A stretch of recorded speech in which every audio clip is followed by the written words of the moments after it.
pinakamataas na pagpupuri, pagluluwalhati, pagdadakila, pagpaparangal ay para sa ating pinakamamahal na Panginoong Hesus po lamang. Hallelujah!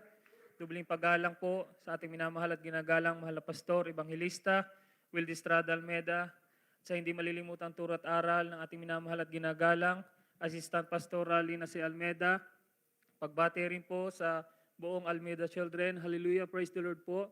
Pagbati rin po sa lahat po ng ating beloved workers, sa ating beloved olden preachers, praise the Lord po, sa instrumentalists, sa lahat po ng choir members, instrumentalists, lalo't higit po sa ating pinakamamahal na Panginoong Hesus. Hallelujah! Pasalamatan ko na po sa pagkakataong ito ang ating pinakamamahal na Panginoong Hesus na 7 years na po akong pinanghawakan ng ating pinakamamahal na Panginoong Hesus. Simula nang ako'y mabautismuhan sa pangalan ng ating pinakamamahal na Panginoong Hesus. Hallelujah! 7 taon na punong-puno ng pagpapala na nanggagaling sa ating pinakamamahal na Panginoong Hesus. Hallelujah!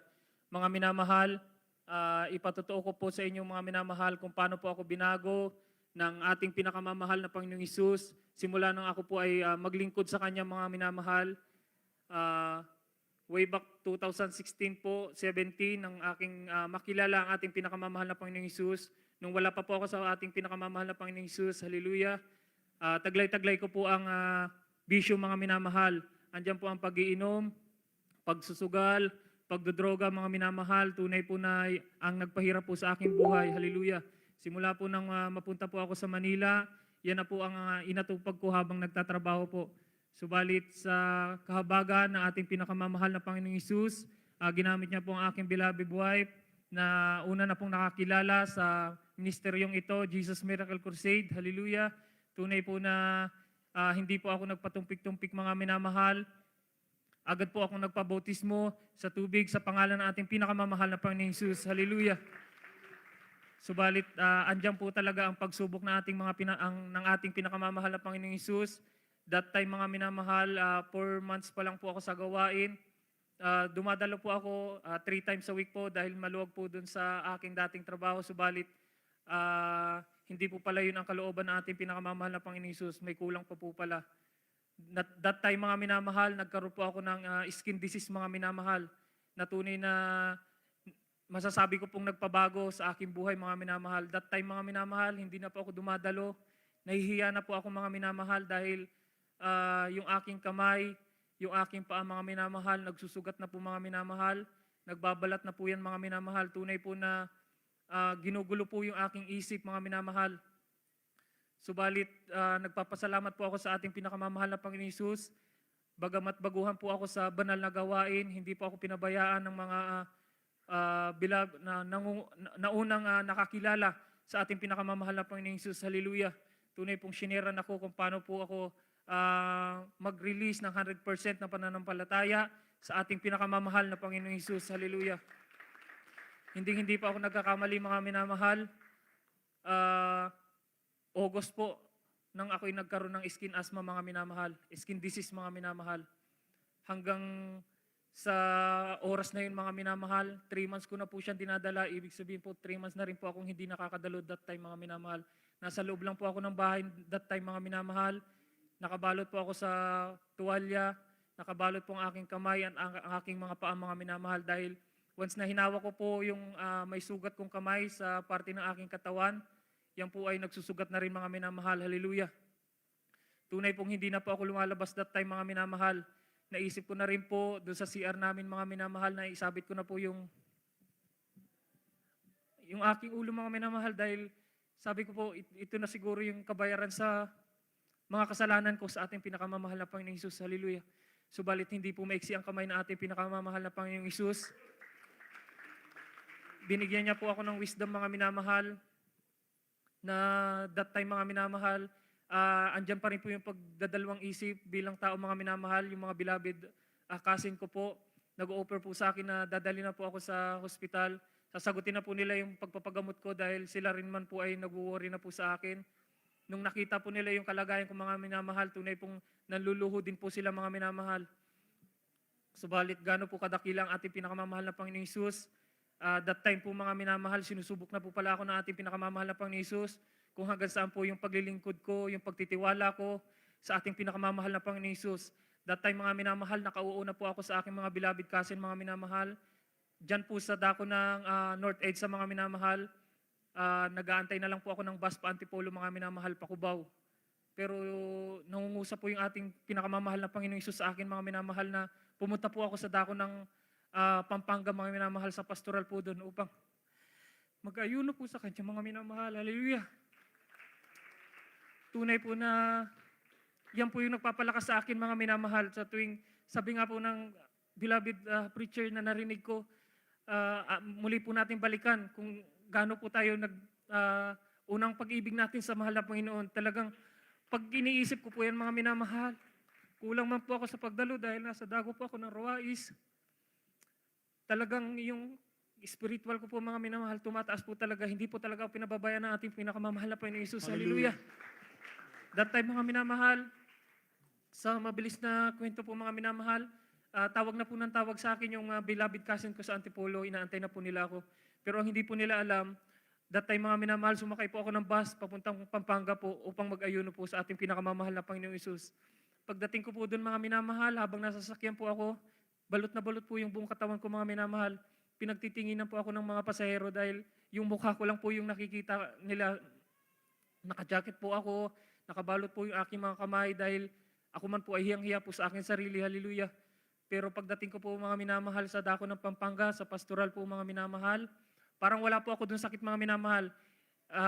Sinishake hands po nila ako dun, mga minamahal. Talagang inoperan po nila ako ng buong puso dun, mga minamahal. Hallelujah! Doon ko po simula po nung magkaroon ako ng karamdaman na skin disease, mga minamahal, doon ko po naramdaman yung parang wala po akong sakit, mga minamahal, that time. Bago po ako magsimula ng pag-aayuno, dahil nga po sa kabaguhan ko, mga minamahal, isang beloved worker po natin doon ang nagtanong po sa akin kung ilang days daw po yung aking pagpapasting. Wala pa po talaga akong karanasan sa pagpapasting. Sabi ko po, baka isang araw lang po. Ang sinabi niya po sa akin, kung talaga nagtitiwala ka sa mahal na Panginoon Hesus, 10 days magpasting ka. Yun po yung sabi sa akin, mga minamahal. At pagkatapos po nung sabi niya sa akin, tinaas po namin yung mga kamay namin, nilihans po nila ako, mga minamahal. Tunay pong andyan po yung malakas na hangin, malamig na hangin po na dumampi sa aking katawan, mga minamahal. Hindi ko rin po alam that time, mga minamahal. Umiiyak na rin po ako, mga minamahal. Hallelujah! Hanggang sa kinaumagahan po, nagpuri po kami. Sumabay po ako sa pagpupuri. Ipinapalakpak ko po yung aking mga kamay, mga minamahal. Inilulundag ko po yung aking mga paa. Tunay po ng gabi na yan, mga minamahal. First time ko po na nakatulog po ng maayos, mga minamahal, na hindi po ako nakaramdam ng pangangati, mga minamahal. Dahil 3 months po, mga minamahal, talagang hindi po ako pinatutulog ng karamdaman ko na yan, mga minamahal, dahil sa sobrang kati po. Sabi po ng kasama ko sa bahay, mga minamahal, buti hindi daw po nalalapnos yung aking kamay, yung aking paa. Dahil pag sila po ang humahawak dun sa tubig na aking pinapainit, mga minamahal, sobrang init daw po talaga, mga minamahal. Ganyan po yung nararanasan ko that time, mga minamahal. Subalit, gaano po kadakilang ating pinakamamahal na Panginoon, mga minamahal. 2 days pa lamang po sa aking pagpupuri, sa ongoing aking pagpapasting ko niyan, mga minamahal. Tunay pong habang pumapalakpak po ako, bumabagsak po yung balat sa aking kamay. Habang tumatalon po ako, nalalaglag po yung balat sa aking paa.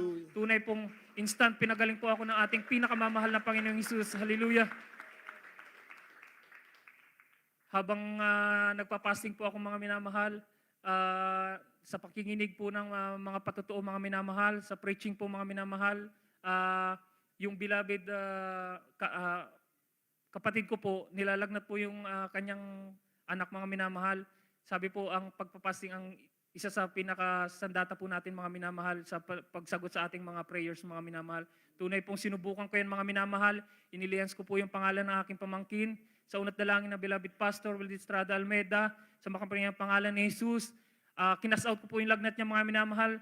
Kinaumagahan po, tumawag po yung aking beloved kapatid. Pinagaling na po ng ating pinakamamahal na Panginoong Hesus ang kanyang anak, mga minamahal. Hallelujah! Sa mabilis na kwento po, mga minamahal, umuwi na po ako sa dako ng Antipolo, mga minamahal. Nakita po ng aking mga beloved cousin. That time, yung aking postura, mga minamahal, talagang ang sabi po nila sa akin, parang wala daw pong nangyari sa aking kamay. Parang hindi daw po ako nagkasakit. Yan po ang pagpapala binigay sa akin ng ating pinakamamahal na Panginoong Hesus. Hanggang sa pinagpatuloy ko po ang paglilingkod sa ating pinakamamahal na Panginoong Hesus bilang isang ordinaryong mananampalataya. Talagang 100% po akong sumusunod sa ating pinakamamahal na Panginoong Hesus hanggang sa pagpalain po niya ako na makarating dito sa dako ng UAE, mga minamahal. Dahil I was 19 years old po, nag-a-apply na talaga ako. Dahil ang mahal na Panginoon po is gusto na mapabuti tayo, talagang hindi po talaga niya binibigay yung hindi kalooban na para sa atin. Hanggang sa dumating na nga po yan, mga minamahal, way back to 2022 po, mga minamahal, talagang na-select po ako ng isang kumpanya dito sa UAE, isang magandang kumpanya po, mga minamahal, hallelujah, na hindi ko rin po inaasahan na napakabilis po ng pangyayari, mga minamahal. That time, mga minamahal, pinagpray ko po na mabago po yung aking posisyon, mga minamahal, dahil nung pumunta po ako dito, napakainit po talaga. First time ko po kasi dito sa UAE, mga minamahal, talagang hindi ko po in-expect na ganun yung init.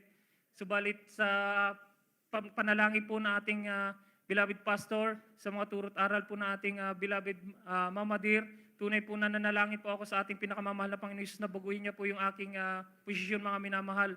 Kung hindi po ako nagkakamali, last day po ng bago po kami mapunta sa assign na area po namin, nag-release po ako ng panalangin sa ating minamahal na Panginoon. Dumalo po ako ng Sunday, mga minamahal.